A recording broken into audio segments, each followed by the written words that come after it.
Hi, I'm Thomas Kelly. For my science fair project, I made a hoverboard.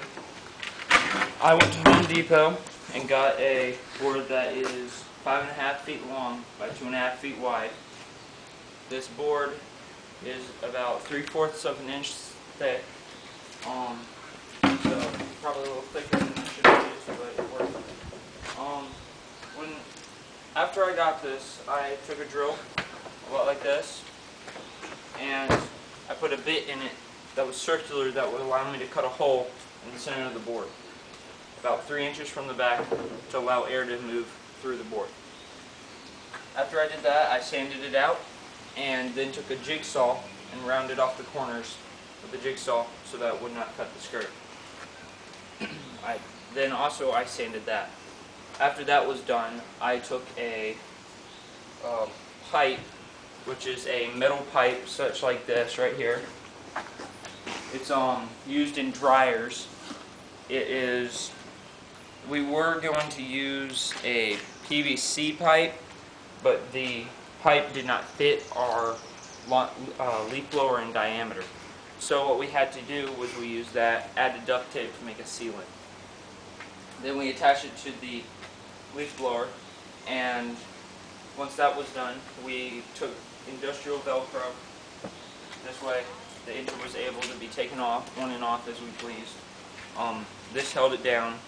It's, as you can see, right there, and on the back side, so that it will not fly off.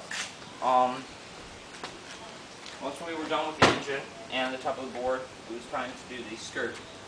The skirt is the same material that you find under showers when plumbers build them. This keeps your shower from leaking and causing corrosion underneath your house. It's about as thick as your thumbnail, so it's some pretty heavy-duty stuff. After I finished cutting that out for the board, I took a staple gun and Gorilla Glue. The staple gun I used to hold down the skirt until I was ready to Gorilla Glue it. After I stapled it down, I put the Gorilla Glue on and added some duct tape. Duct tape just as the second ply to keep it from leaking out air. Then I added another set of staples and another set of duct tape. Once I had all that done, I had to make a grommet for the center of the board, which would be right up there. Okay, so this is the bottom of the board, the hole's there, this whole thing's covered with the skirt. And on top of the skirt, in the middle of the board, going down it, I had a 5-pound storage box. I cut it into strips of 10 centimeters by 25 centimeters. So I had 4 sections of that, making a donut appearance when it was inflated. Then, after I finished screwing that down, it came to cutting the holes.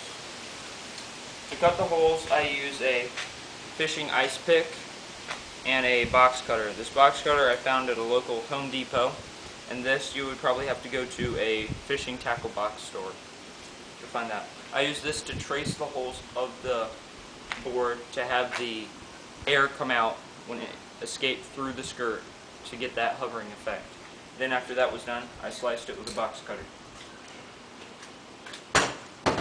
And that is probably about it. And now I'm going to crank this up.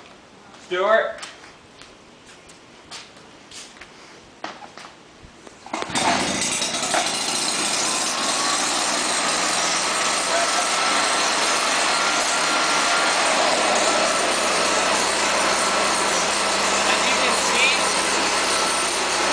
Donut appearance.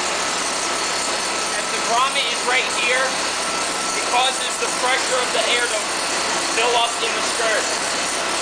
The holes are equally spaced apart so that I can have a effect of a hovering. This reduces the friction, making almost it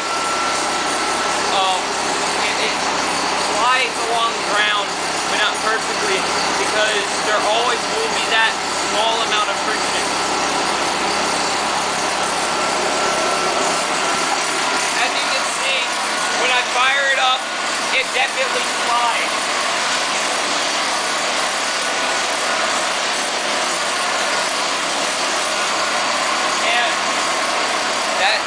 not continue sliding because of the force of the friction and gravity. When I have the force acting on it, such as pushing it, it will move. But only when I push it, and it has that forward momentum going with it. The reason this will not propel itself is because it does not have that initial forward momentum.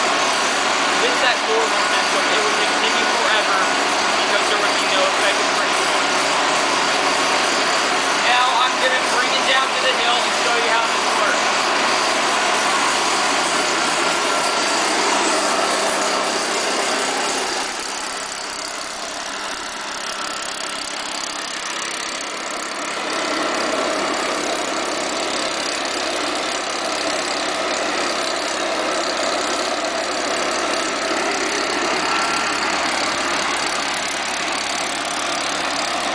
Alright, first time around, all we're going to do is let it slide.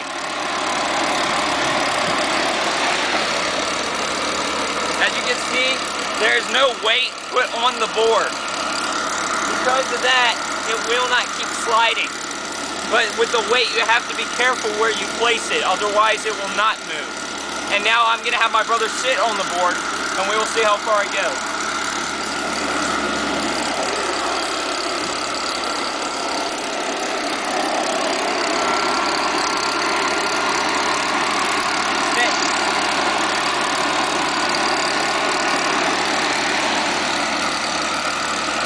As you can see, when he has that, all of his mass is spread out over an area. This creates less friction on one spot because all the pressure is built on different areas of the board.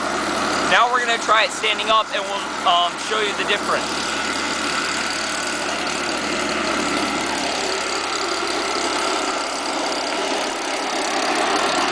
Stand up.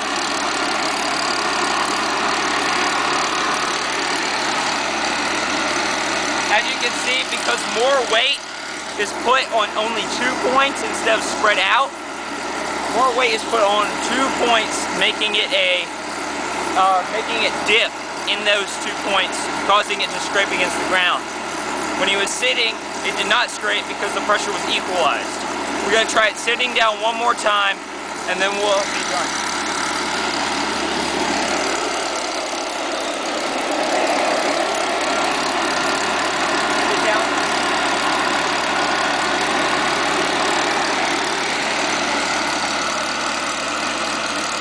As you see, it's trying to keep going, but the friction is slowing it down. I'm Thomas Kelly. Thank you for watching my science fair project. I hope you enjoyed it. Thank you.